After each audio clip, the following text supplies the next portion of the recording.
Good morning. Welcome to my special vodcast for resilience in the time of coronavirus.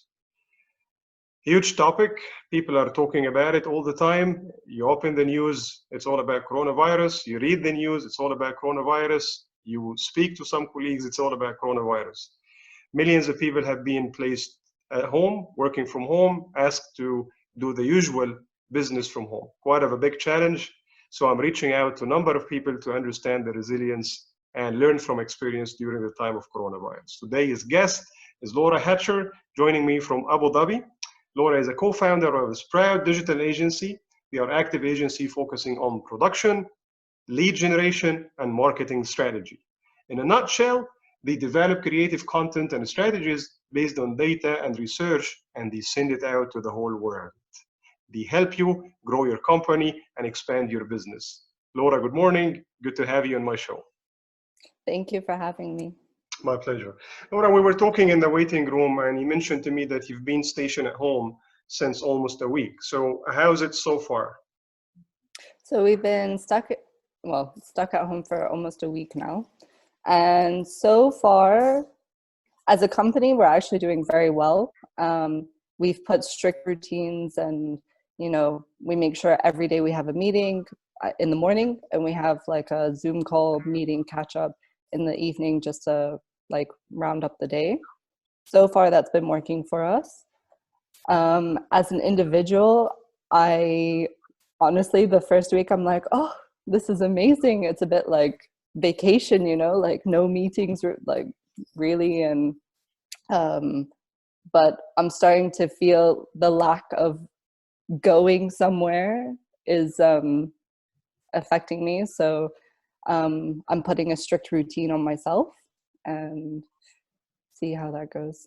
Yeah, that's good to know. But being a digital platform or agency, working remotely is not an odd kind of scenario for you. Yeah. Right.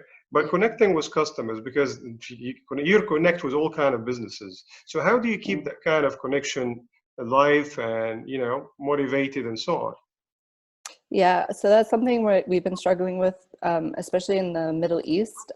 People, we like to see each other and have meetings and coffee and chats and, and you kind of lose that when you're working from home. So what we've been trying to do is firstly, be more engaged with our clients. So every day we WhatsApp them, we try to have a Zoom call every couple of days just to catch up and make sure, because most of our clients are really suffering through the pandemic. So every day there's something new and there's a curveball. So just making sure that we're in constant contact with them. And Zoom, face to face, it's always beneficial. It's good to see people, to feel you're not alone, to feel like things are somewhat normal. So so that's how we've been doing it. You're right about the culture, and in the Middle East and even part of Asia, if you look at some of the authors that wrote about the cultures and so on, it's more of a nepotism kind of culture where we need to see, you need to feel, you need to connect, and you need to like the individuals for you to be able to do businesses with them. And gladly that they open other platforms of technology in UAE, and Zoom is working well now.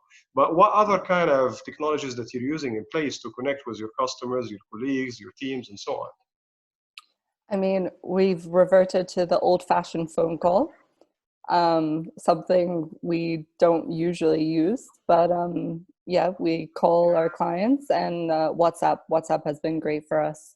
We use it a lot anyway, but right now, just being able to constantly stay connected, up to date, is so important in our work. So WhatsApp.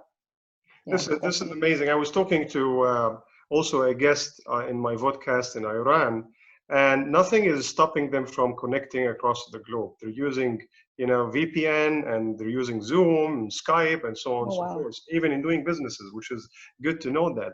But you see, with all what's happening at the moment, it's not here to stay forever. Okay, when this is all over, what do you think organizations need to do for them to be ready for anything similar to that in the future?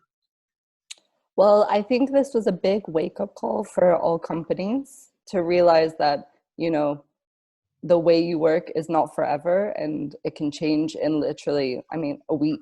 Literally a week we were told, okay, you can't work in the office, you have to figure it out. And we're a digital marketing agency, so it was pretty easy for us.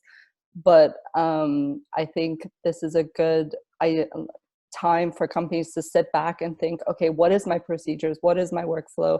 How can I digitalize it? You know, I mean, in the UAE, it's been amazing to see businesses just switch so quickly, like especially schools and healthcare and, you know, like private, even investment banking, like they're just switching so quickly. So we do have the ability to adapt, but I think we should not wait for a crisis to learn how to adapt.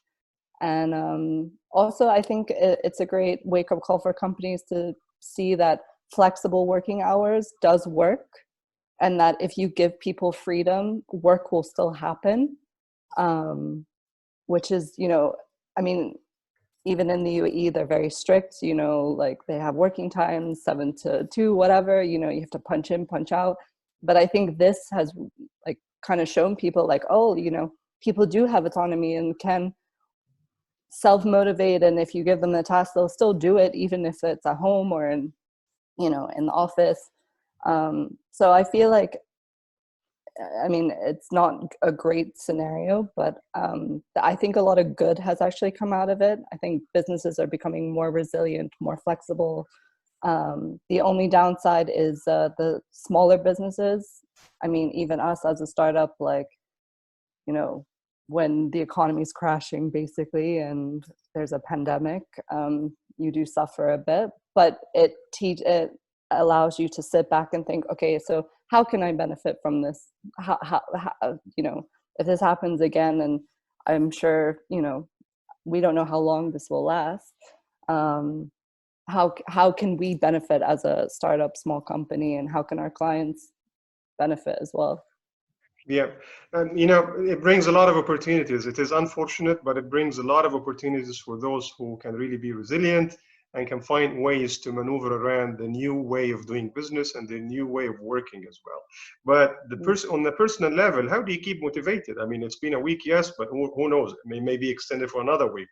So, what's your motivational, you know, stamina on day to day?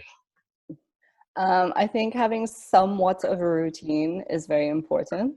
It doesn't have to be like, you know, super strict, but, you know, waking up at a, you know, like a similar hour to when you were working in the office. I mean, I did an Ironman a couple years ago, so like discipline is kind of within me, and and working out I think is so important.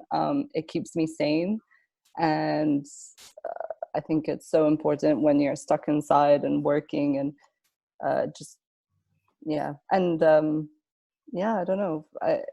I feel like people are learning a lot about themselves now that they're stuck, especially if you're confined with like loved ones or your family or whoever you're stuck with. Um, yeah, I think you're learning about yourself and your connections, and yeah. Indeed, indeed. It's a learning experience. It brings a lot of benefits. It also brings a lot of what do you call testing who we are and how we operate and function Yeah. around each other, which is very good. Well, Laura, thank you so much for sharing your insights. I'm certain everyone, you know, will be inspired by your talk, and look forward to have you in my next podcast as well. Thank you so much. Thank you.